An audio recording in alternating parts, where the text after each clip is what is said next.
morning, students. Class 6. How are you? I think on the Saturday, all the question asked, whatever queries we have were telling about, I think you have understood about the copies. Especially you have asked about the copies and what to write. I told you earlier also that when I will tell you, then only you will start writing in your fair copy. So when I am giving you the PDF files, now I will start giving you the PDF files. So as I give you the PDF files, जैसे ही हम PDF file देना शुरू करेंगे, आप अपना fair copy में उसको लिखना शुरू कर दीजिएगा. You will start writing in your fair copy when I will give you the PDF file. Okay, and you will use gel pen, black and blue gel pen you will use. Black for the questions and blue for the answers.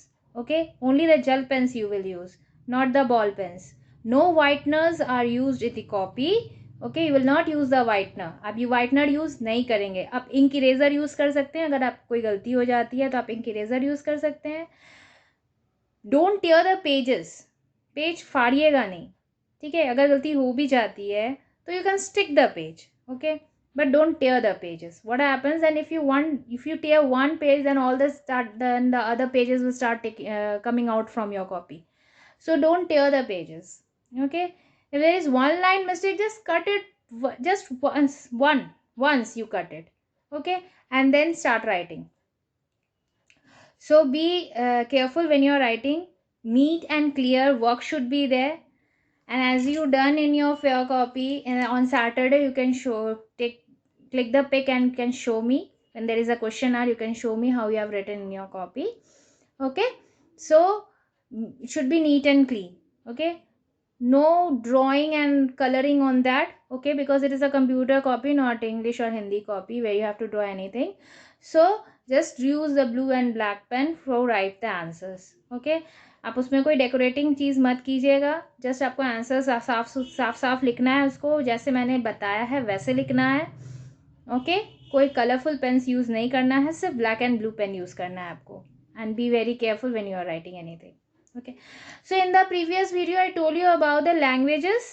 What is language, how we use the language, and what types of languages are there, how the language is divided. I told you that language is divided into two parts, that is high level language and low level language. Low level language is divided into two parts, that is machine level language and assembly language. I told you about the machine level language. The machine level language depends upon the machine. Okay, it understands all the machine language. Like binary code 0 and 1. Okay, binary code 0 and 1. It understands this code.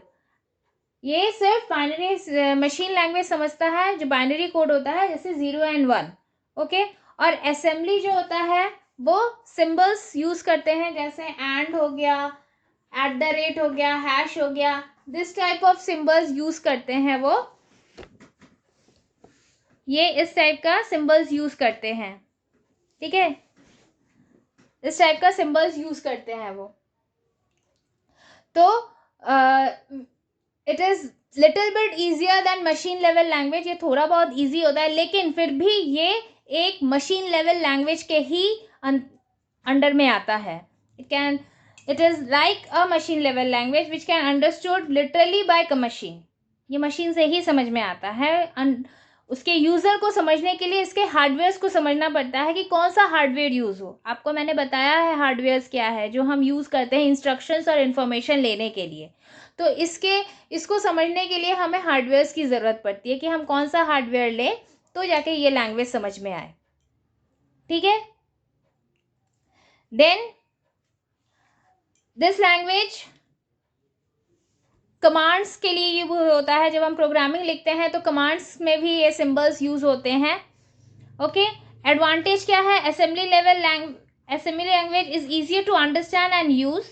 Easier to understand than the machine level language. ये थोड़ा बहुत easy होता है machine level language से समझने के लिए as compare to machine level. Comparatively it is easy to locate and correct error. अगर देखिए, अगर सिंबल आप गलत लिखते हैं तो आपको पता चल जाता है कि आप कौन सा सिंबल गलत लिख रहे हैं. तो आप आसानी से इसमें एरर समझ सकते हैं कि गलत कहाँ है. लेकिन यहाँ हम नहीं समझ सकते क्योंकि 0 and 1 से इंडिकेट होता है. तो in this we can't understand anything. But here because of the symbols we can take out the errors की गलती कहाँ हो रही है. ठीक है।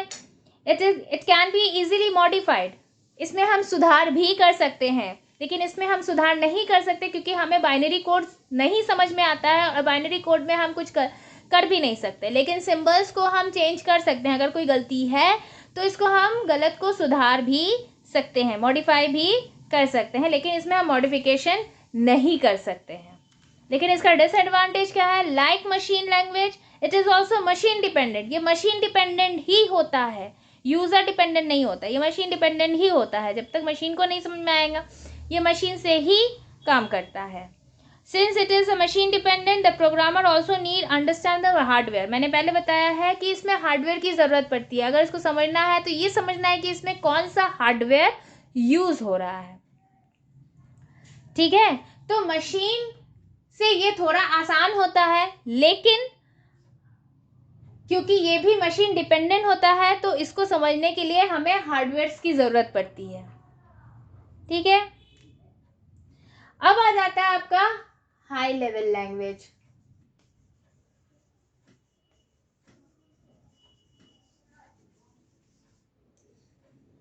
हाई लेवल लैंग्वेज ये यूजर फ्रेंडली होता है, मतलब ये जैसे हम बात करते हैं इंग्लिश में, वही लैंग्वेज इसमें यूज होता है, ठीक है। It is easy to understand by the user, क्योंकि इसमें हम नॉर्मल लैंग्वेज यूज कर रहे हैं, ठीक है। इसमें कोई बाइनरी कोड या असेंबली या सिंबल्स का यूज नहीं हो रहा है, इसमें अल्फाबेट्स यूज हो रहे हैं, नंबर्स यूज हो रहे हैं, तो हमें इसको समझने में ज्यादा आसानी होती है। ये यूजर फ्रेंडली होता है, मतलब यूजर को आसानी से समझ में जो आ जाए, जो लैंग्वेज यूजर को समझ में आ जाए वो लैंग्वेज है high level language. It is the early high level language है बेसिक। इसमें क्या क्या एग्जाम्पल आ जाता है? बेसिक का फुल फॉर्म होता है beginners all purpose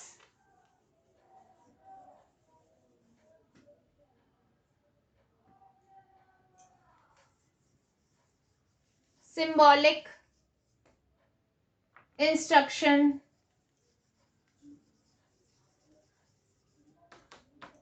code.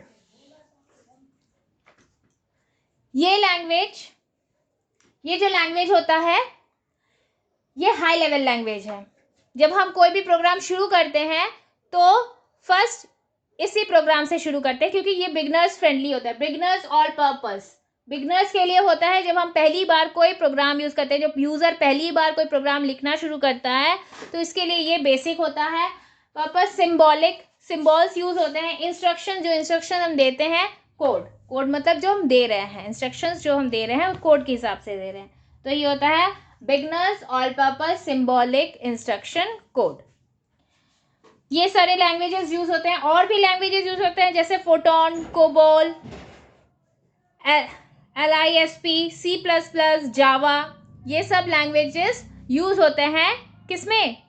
High level languages में, प्रोग्रामिंग्स लिखने के लिए। जो भी जैसे आपका मोबाइल जावा से बनता है, ठीक है। जावा एक हाई लेवल लैंग्वेज, इसीलिए आपको मोबाइल हैंडल करने में आसानी होती है, आप उसके हर फीचर्स को समझने में आप समझ जाते हैं। वैसे ही आपका कंप्यूटर भी है, वो भी किसी एक फंक्शन से क्रिएट होता है, भले ही वो मशीन के द्वारा काम कर रहा है, लेकिन उसमें जो फीचर्स है वो किसी ना किसी लैंग्वेज से क्रिएट होता है, जिसके कारण हमें उसे समझने में आसानी होती है।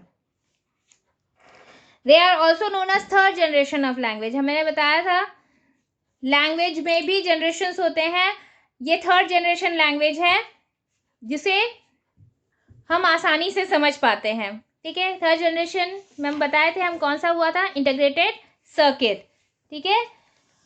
और अभी हाल फिलहाल हम कौन सा लैंग्वेज यूज करते हैं? फोर्थ जनरेशन लैंग्वेज, ठीक है, क्योंकि वो अभी प्रोसेस में है। ये फोर्थ जनरेशन लैंग्वेज है जो आसानी से समझ में आता है। कोई भी हम टेबल क्रिएट करते हैं, कोई भी हम डेटा क्रिएट करते हैं, कोई भी हम चार्ट क्रिएट करते हैं, ये सारे क्या हैं? Fourth generation languages.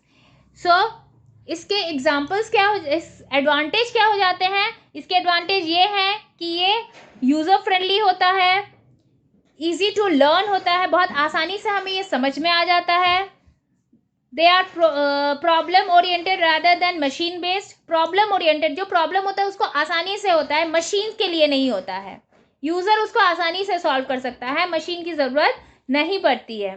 The language is mostly platform independent है, वो मशीन डिपेंडेंट नहीं है, क्योंकि वो अल्फाबेट्स यूज कर रहा है, नंबर्स यूज कर रहा है, तो उसके लिए मशीन का जरूरत नहीं पड़ना चाहिए। Programs developed in high level language can run on any computer, किसी भी कंप्यूटर में हम आसानी से उसको रन कर सकते हैं। ठीक है, कोई भी मशीन डिपेंडेंट नहीं है और कोई भी कंप्यूटर में इसको आसानी से हम रन करवा सकते हैं। डिसएडवांटेज क्या है, लेकिन क्योंकि हम इसको मशीन को इंस्ट्रक्शंस दे रहे हैं तो मशीन को समझने के लिए उसको अपना लैंग्वेज की ज़रूरत पड़ती है। जैसे मैंने आपको पहले भी बताया कि अगर आप हिंदी में बात करें और आपके सामने वाले को मराठी आती है, उसको हिंदी नहीं आती है, तो उसको एक ट्रांसलेटर की ज़रूरत पड़ेगी ना, ट्रांसलेटर की ज़रूरत पड़ेगी। आप हिंदी में बोल रहे हैं लेकिन उसको समझ में तो नहीं आया, आपने पूरा अपना डिस्क्रिप्शन दे दिया लेकिन उसको समझ में नहीं आया, उसको समझने के लिए वो अपने ट्रांसलेटर की हेल्प लेगा, वो उसको ट्रांसलेट करके देगा मराठी में, तब वो जाके वो आपको आंसर देगा। सेम वैसे ही जब आप इंस्ट्रक्शंस दे रहे हो वो आप अपने लैंग्वेज में दे रहे हो, लेकिन जब कंप्यूटर एक्सेप्ट कर रहा है वो उसको ट्रांसलेट कर ले रहा है। ठीक है, उसके लिए उसके ट्रांसलेटर्स होते हैं। ठीक है, और वो जब ट्रांसलेट कर लेता है तब उसको समझ में आता है कि उसको करना क्या है, and then it gives you the meaningful information. ठीक है, इसका डिसएडवांटेज यही है कि ये यूजर के लिए तो फ्रेंडली है लेकिन मशीन के लिए नहीं है, क्योंकि मशीन वो लैंग्वेज नहीं समझ सकता, मशीन के लिए उसको ट्रांसलेट करना जरूरी होता है। ओके, और today this is only, you study this video, read this, watch this video very carefully, listen what I am telling to you, and stay home, stay safe. Thank you.